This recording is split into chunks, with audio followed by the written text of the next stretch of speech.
What's up, Buck? I am Doug. I am Eric. We are D&E in the Garage, and today we're going to do a number of things. We're going to do some channel updates, we're going to answer some questions, we're going to open some mail, and we're going to give you one of the things you requested, which was more dogs in the videos. So the two hyper dogs are going to be bouncing around during this video. This is because a lot of you asked for it. So, Yep. Come on, Joe, lay somewhere. We've got JoJo Jude. and Jude. Now I can't see anything. Making our lives nice and difficult. Now, the first thing we want to do is open a package that came to us from a fellow YouTuber. His name is James McIntyre. That's the name of his channel as well. Got a really cool channel. What I like about James's channel is that you never know what you're going to get. One day, he's going to be picking stuff out of the dump to save. Another day, he's going to be making like some cast iron egg casserole. So go check out James. But James is a GM guy, which he very much likes to. Jude, paw off the table.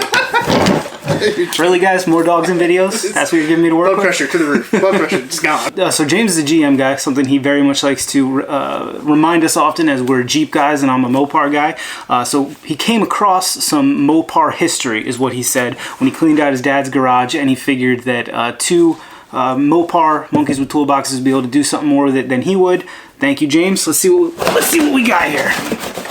Obviously, I already opened it, but got a nice letter from James. I won't read the whole thing, but here's my little contribution to your MOPAR history. These books came out of my dad's garage. I found them when I cleaned out the garage after he died. So, wow, man, that's pretty awesome. You would think to send them to us, you know? And then down here he says, your friend James McIntyre, the GM guy. Oh, and yes, guys, the heartbeat of America is Chevrolet. Ooh. We're going to let that go, man. All right, you and I can have a side combo on Chevys. I own a couple now. We'll have a sidebar on that. So you guys know that I fancy myself a bit of an automotive historian, self-proclaimed. Truly love old MOPAR and Chrysler history, which makes these two things incredibly cool. Now what we have here, and I'm going to include some close-ups probably while we're talking. There'll be some stills on the screens, but yeah. So this one right here is a 1978 Chrysler Dodge Plymouth electrical service manual, and I flipped through it a little bit. It almost appears like everything was so similar that they were just, like, it doesn't seem vehicle specific.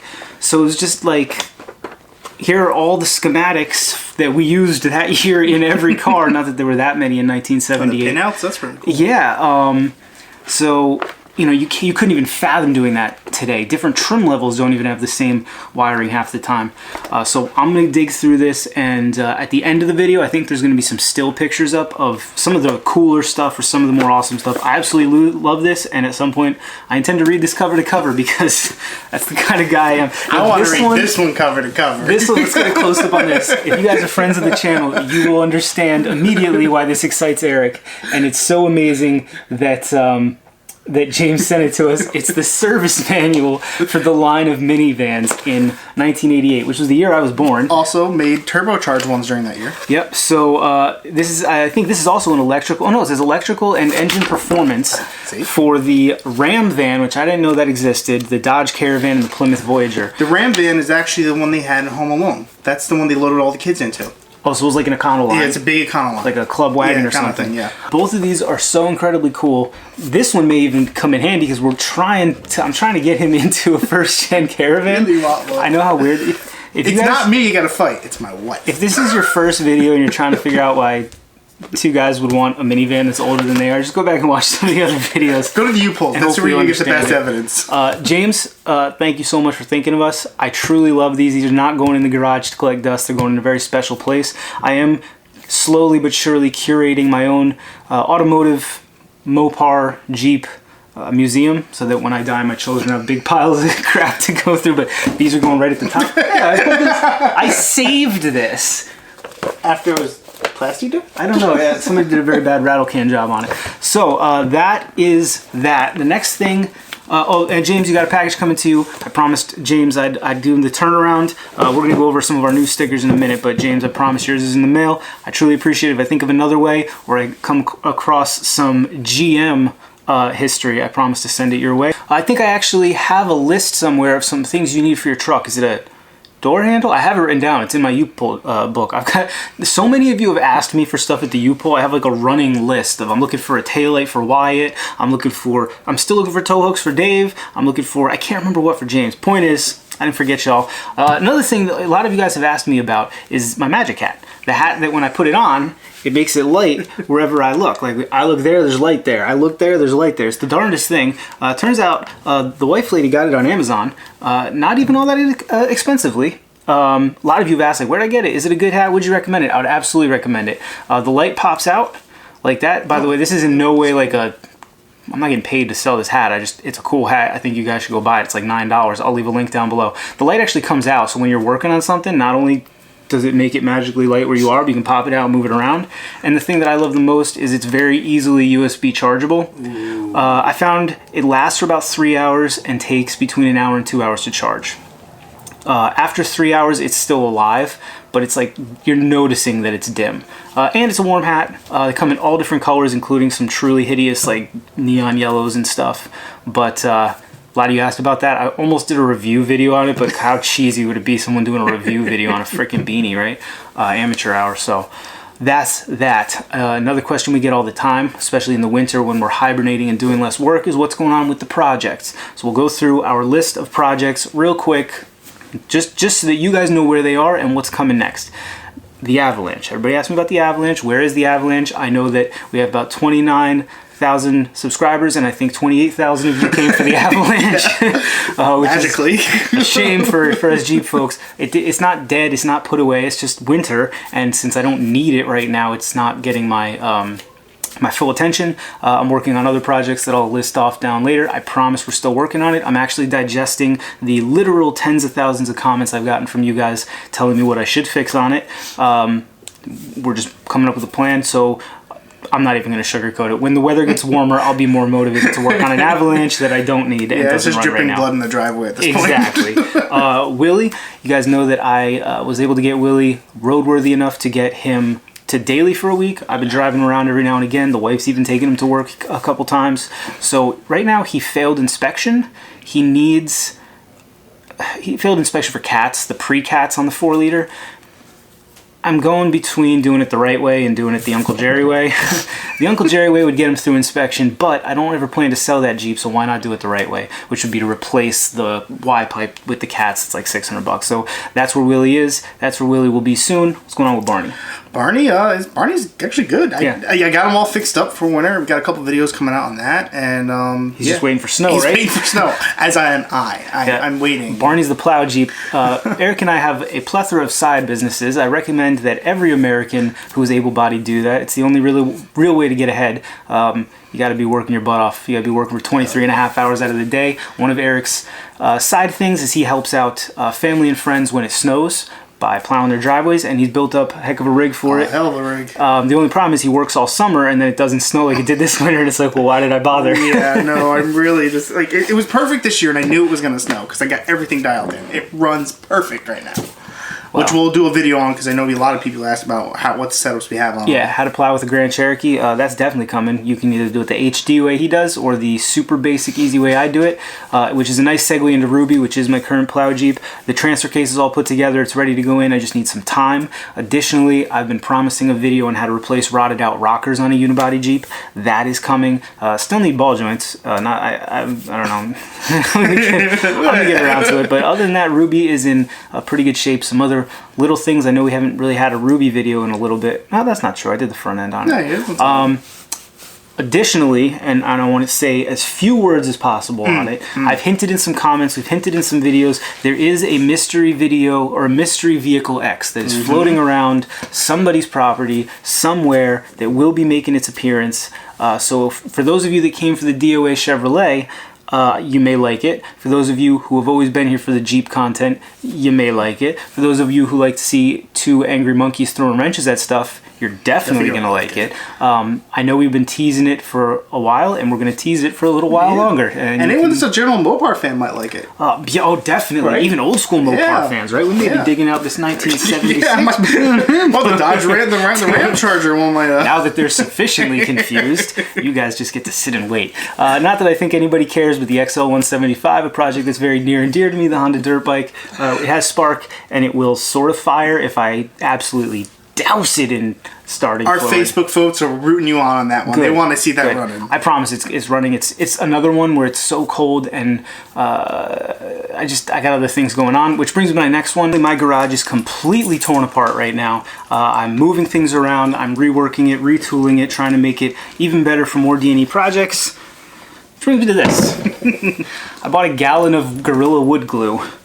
Who wants to take a guess down there in the squawk boxes what me redoing my garage has to do with me buying a gallon of Gorilla Wood Glue? We'll see how many people get it right. And yeah, I'll be interested.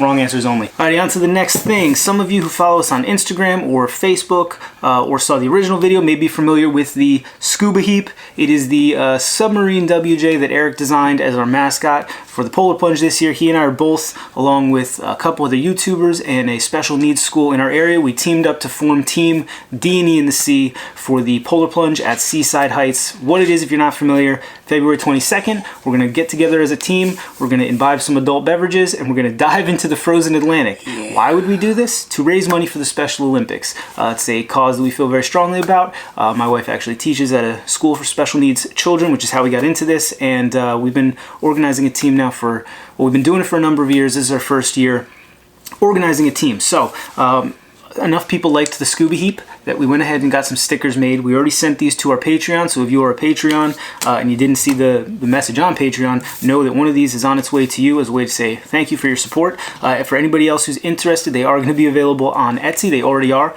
Go check them out at our Etsy store. I like that someone commented it when Doug posted on Instagram that the well-deserved one should buy one because they sunk their Jeep. Yeah, he was saying he actually... Anyone that sinks a Jeep know that they wish they had the accoutrement that was on the exactly. Scuba Heap. So certify your sunken Jeep with a little bit of D&E swag there. And of course, we also have Uncle Jerry in sticker form. We've sold about 100 of these now. They've made their way to all different parts of the United States and Canada and Ireland. Really? I think that, Ireland. Yeah, one, I think it was Ireland. I'd love to get one down to Australia. I know we got some Jeepers down under. And then, of course, the D&E logo. So if you want to support us, go check us out on Etsy there. Of course, Teespring. Eric's always doing some big things. We actually just got in... I can't turn around that much. We just got in Our Breaks Are a Privilege, Not a Right. This is actually a Dan H. phrase that he came up with after watching one of our many break fail videos. And he let us put it on a t-shirt.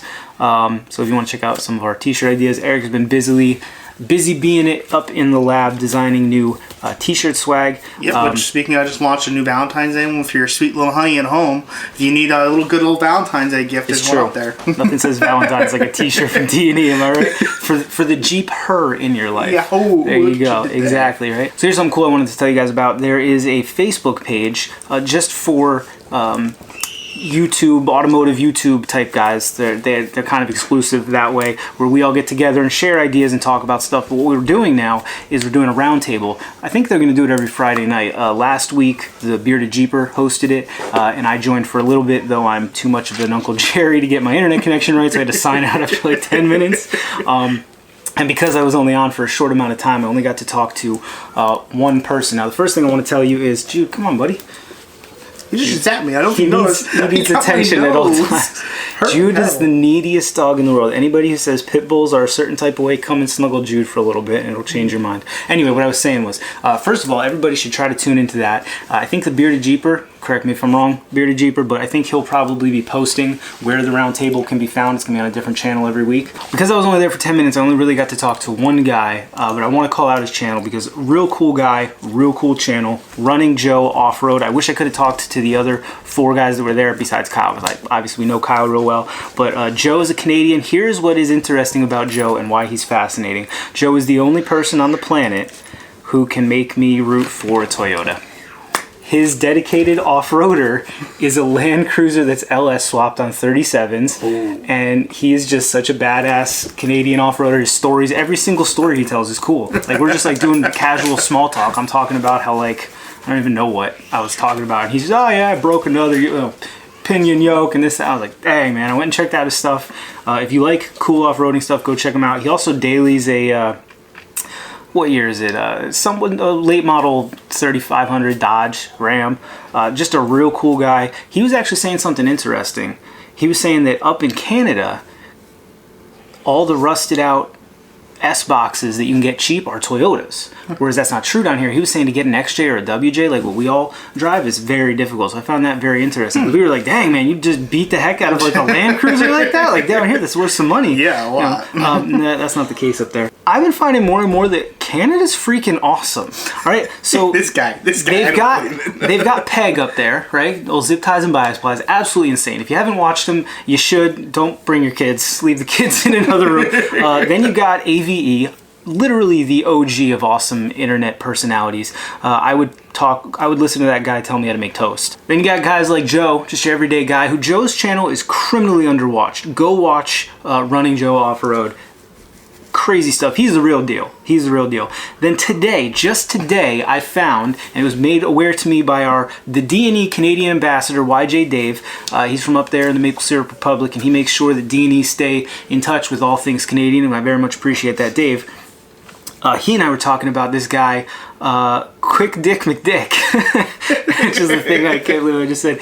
He's so friggin' funny. If I can, I'm gonna put. I have to say this. When he puts his sunglasses on, he looks almost identical to Doug. Almost. I'm not as cool as this guy. I literally thought it was Doug again. Right?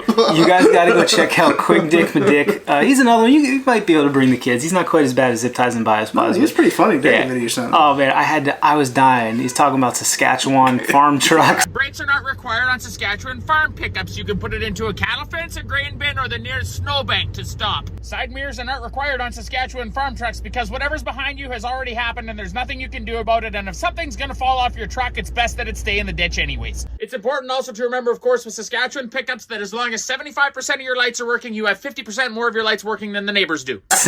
He's just a funny guy. If it were, I thank God for Derek from Zip Ties and Bias Plies, because without him, man, I'd have to say Canada takes it. He's the only thing keeping us in the game.